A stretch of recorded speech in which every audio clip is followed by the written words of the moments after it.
Now let's jump back to page 1. That would just be Control J on Windows or Command J on Mac to bring up the Go to Page dialog. Enter 1 and hit OK. Now I'll press Control 0 or Command 0 on the Mac to fit this whole document in the window, and we'll get started exploring the issues of indents and spacing on your paragraph formatting. So with this first paragraph selected, let's look up here in our control panel at some of the indent and spacing options. So if you hover over the various icons, you get a tooltip.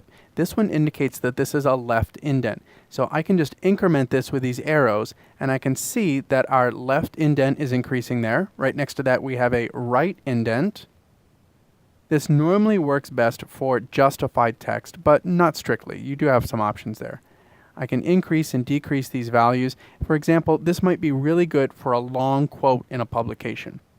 Now I'm going to reset both of these values back to 0. I'll just type 0 and jump back to this field and type another 0 to reset those. Now these next two options are interesting. This one here is first line indent.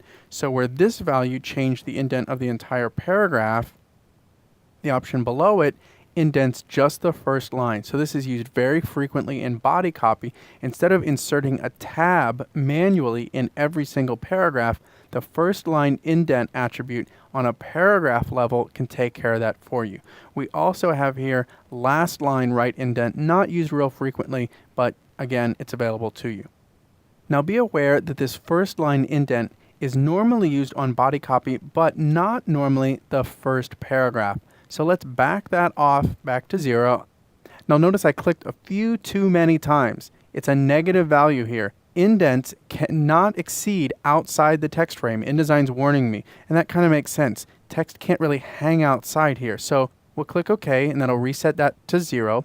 Now let's click this second paragraph, and this would be a more appropriate place to have a first line indent. And for that matter, all of the rest of the paragraphs would be good candidates for that as well. Now, this is all related to spacing around the paragraph. That's the left and the right side. What about the top and the bottom? Well, we do have options for that as well. Up here, back in the control panel, we have options for space before paragraph. So I can just click this up arrow a little bit, and you can see spacing before this paragraph that our text cursor is inserted in. And we also have options for increasing spacing after the paragraph. Now I very infrequently use space before. I almost always use space after. It just kind of makes more sense in terms of the flow of the paragraphs. So let's set both of these back to 0 for a moment. And now I'll show you a good reason why space after is used more frequently. Now if we have our text cursor inserted in this first paragraph and we change the space before value, what happens? Nothing. So if we want space around a paragraph, it's much easier to do it after the paragraph, and then everything else will flow. Now, one important trick here is you really want to keep all of your baselines, that is all the lines of your type, aligned evenly.